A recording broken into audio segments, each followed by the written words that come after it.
जय माता की प्रिय भक्तों।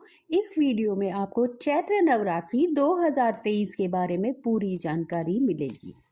लेकिन वीडियो में आगे बढ़ने से पहले अगर आप मेरे इस चैनल पर नए हैं और अगर आपने इसे अभी तक सब्सक्राइब नहीं किया है तो ऐसे ही और वीडियोस और जानकारी प्राप्त करने के लिए आज ही आप मेरे चैनल को सब्सक्राइब कर लीजिए और साथ ही बेल आइकन को प्रेस कर लीजिए ताकि आपको मेरे सारे वीडियोस के नोटिफिकेशंस मिलते रहे। और साथ ही अगर वीडियो अच्छा लगे तो उसे लाइक और शेयर करना बिल्कुल मत भूलिए। तो चलिए शुरू करते हैं आज का वीडियो। चैत्र नवरात्रि देवी भक्तों के लिए वरदान है। चैत्र नवरात्रि इसलिए मनाई जाती है क्योंकि इसी दिन माता दुर्गा का जन्म हुआ था, जिसके बाद दूसरे नवरात्रि के दिन माता ने ब्रह्मा जी से सृष्टि का निर्माण करवाया था। धरती का निर्माण और शुरुआत चैत्र नवरात्रि से ही हुई है। नवरात्रि में माता रानी की ऊर्जा धरती पर बहुत ज़्यादा अधिक मात्रा में होती है और इसीलिए वे अपने भक्तों की सभी मुरादें शीघ्र ही पूर्ण करती हैं। इस बार चैत्र नवरात्रि 22 मार्च 2023 से शुरू होकर 30 मार्च 2023 को समाप्त हो रही हैं। घट स्थापना का शुभ मुहूर्त सुबह 6:29 से लेके सुबह 7:39 जो कि 22 मार्च 2023 को ही होगा को है। इसकी अवधि है 1 घंटा और 10 मिनट।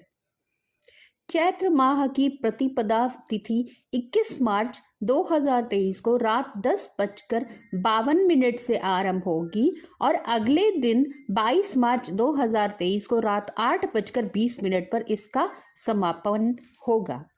उदया तिथि के अनुसार नवरात्रि की शुरुआत 22 मार्च 2023 से होगी। तो आइए अब जानते हैं नवरात्रि में हमें क्या करना चाहिए, कौन से पाठ का पठन पाठन और श्रवण करना चाहिए।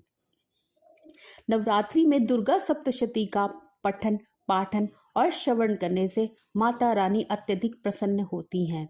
दुर्गा सप्तशती पढ़ने से मिलने वाले फल की कभी समाप्ति नहीं होती, जबकि अन्य मंत्र जाप से मिलने वाले फल की समाप्ति हो जाती है। इसलिए नवरात्रि में दुर्गा सप्तशती का संपूर्ण पाठ करना चाहिए, किंतु दुर्गा सप्तशती पूरी विधि के साथ ही पढ़नी चाहिए। उत्कीलन, शाप विमोचन इत्यादि करके ही दुर्गा सप्तशती पढ़नी चाहिए। अगर ऐसा ना किया जाए और साधक अगर सीधे प्रथम अध्याय से ही दुर्गा सप्तशती पढ़ना शुरू कर दे तो ऐसा करने वाले के घर में भी वैसा ही संग्राम छिड़ जाता है और कलह कलेश हो जाता है, जैसा कि माता दुर्गा और दानवों के मध्य हुआ था। इसलिए उत्कीलन, शाप विमोचन इत्यादि करके ही यह पाठ दोष मुक्त माना जाता है।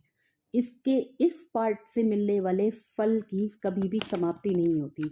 इसलिए नवरात्रों में दुर्गा सप्तशती पढ़ने का विशेष महत्व है। इसके अतिरिक्त यदि आप अगर कोई अन्य मंत्र जप भी करते हैं तो उनके लिए भी नवरात्रि सर्वोत्तम दिवस माने जाते हैं, क्योंकि नवरात्रि में मंत्र जप करने वाले मंत्र हमेशा सिद्ध हो जाते हैं, क्योंकि यह सिद्धिदात्री दिन होते हैं।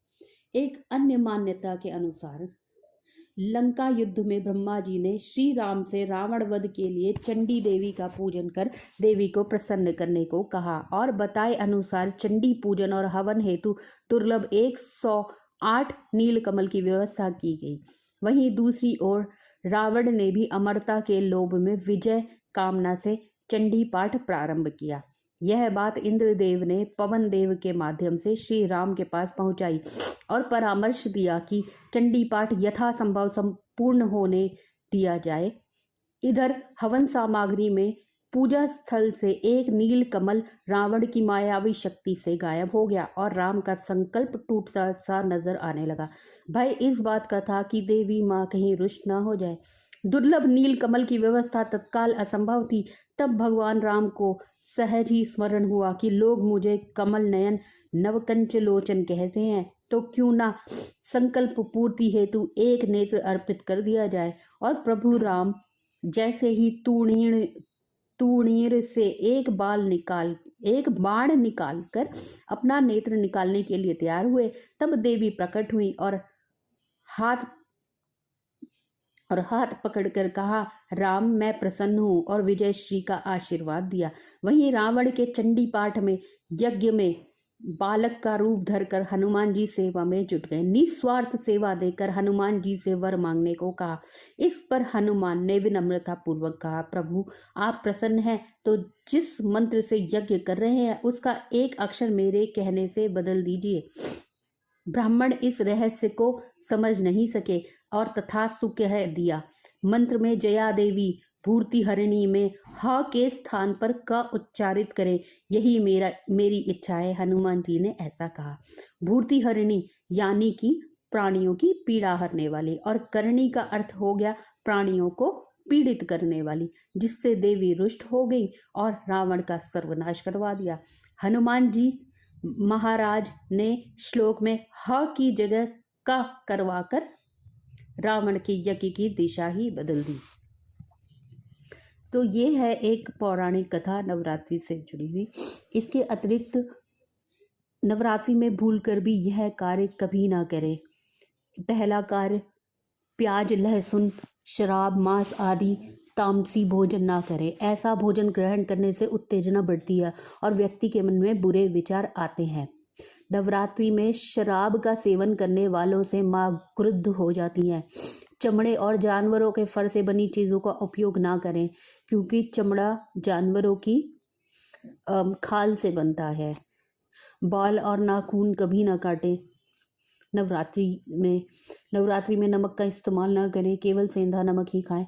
यदि कलश की स्थापना की है और अखंड ज्योत जलाई है तो घर को खाली या सूना ना छोड़ें, क्योंकि ऐसा करना अशुभ माना जाता है। व्रत के दिन सोना नहीं चाहिए, वरना व्रत का फल ही प्राप्त नहीं होता। और पूरे जोश उत्साह से रोजमर्रा के काम वैसे ही करने चाहिए जैसे साधारण दिनों में करते हैं, पर निंदा और अत्यधिक क्रोध करने से भी बचना चाहिए। तो यह थी चैत्र नवरात्रि 2023 के बारे में संपूर्ण जानकारी। जय माता।